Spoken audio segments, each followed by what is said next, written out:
Police സംഘടന പുനഃക്രമീകരണത്തിൽ ആഭ്യന്തര വകുപ്പിന്റെ ഉത്തരവിന് സ്റ്റേ. തുടർ നടപടികൾ ഹൈക്കോടതി തടഞ്ഞു. കെപിഎയുടെ ഹർജി ഹൈക്കോടതി ഫയലിൽ സ്വീകരിച്ചു. പോലീസ് അസോസിയേഷന്റെ ഹർജിയിലാണ് ഇടക്കാല ഉത്തരവ്. ആജ്ഞ രവീന്ദ്രൻ വിവരങ്ങളുമായി ചേരുന്നു. ആജ്ഞ, സംഘടന പിടിക്കാനാണ് ഇപ്പോഴത്തെ ഈ അഴിച്ചുപണി എന്ന തരത്തിലുള്ള വിമർശനങ്ങൾ ശക്തമായിരിക്കുകയാണ്. കോടതി ഇടപെടൽ കൂടി ഉണ്ടാകുന്നത്. എന്താണ് വിവരങ്ങൾ?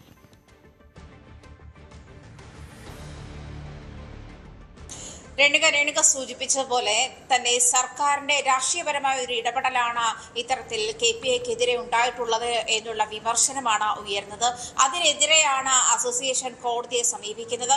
കോടതിയെ സമീപിച്ചതുമായി ബന്ധപ്പെട്ട ഹർജി കോടതി ഫയൽ സ്വീകരിക്കുകയും ആഭ്യന്തര വകുപ്പ് പോലീസ് സംഘടനകൾ പുനഃക്രമീകരിക്കാനോ അല്ലെങ്കിൽ പുനഃസംഘടിപ്പിക്കാനും നിർദ്ദേശിച്ചിരിക്കുന്ന നിർദ്ദേശം തൽക്കാലമായിട്ട് കോടതി നടപടിക്രമങ്ങൾ സ്റ്റേ ചെയ്തിട്ടുണ്ട്. അത് ആഭ്യന്തര വകുപ്പിന് തിരിച്ചടിയാകുന്ന ഒരു നടപടിയിൽ തന്നെയാണ് പോയിട്ടുള്ളത്.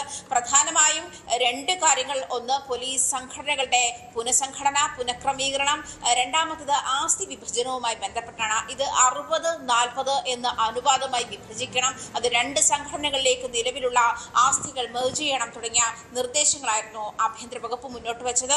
അത് എന്ത് അനുപാതത്തിലാണ്, എന്ത് സാഹചര്യത്തിലാണ്, എന്ത് കാൽക്കുലേഷനിലാണ് ആ ഒരു അനുപാതം നിർദ്ദേശിച്ചതെന്നാണ് ഹൈക്കോടതി ചോദിക്കുന്ന സാഹചര്യം ഉണ്ടായത്.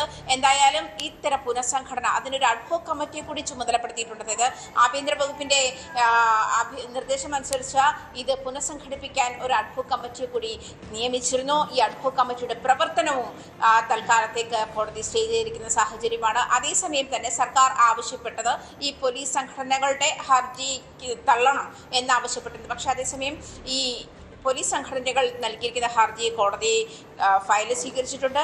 ഇത് അതായത് ആ ഹർജിക്ക് സ്റ്റേ നൽകിയാൽ അതിന് സംഭവിക്കുന്നത് തുടർന്ന് ഇത്തരം ഈ ഹർജി തന്നെ അപ്രായോഗികമായി പോകുന്ന ഒരു സാഹചര്യം, അപ്രസക്തമായി പോകുന്ന ഒരു സാഹചര്യത്തിലേക്ക് നയിക്കുമെന്ന് തന്നെയാണ് കോടതി മുന്നോട്ട് വെച്ചത്. എന്തായാലും ആഭ്യന്തര വകുപ്പിന് താൽക്കാലികമായി ഒരു തിരിച്ചടി എന്ന് തന്നെ വേണം പറയാം. തീർച്ചയായും എന്തായാലും ഒരു പരാതിയും ഇതുമായി ബന്ധപ്പെട്ടില്ല എന്ന് ആഭ്യന്തരമന്ത്രി പറഞ്ഞ ഇടത്താണ് ഇതുമായി ബന്ധപ്പെട്ട് ഹർജി എത്തുകയും കോടതി ഇടപെടൽ അതിലുണ്ടാവുകയും ചെയ്യുന്നത്. കൂടുതൽ വാർത്തകൾക്ക് news 18 Keralam YouTube channel subscribe ചെയ്യുക.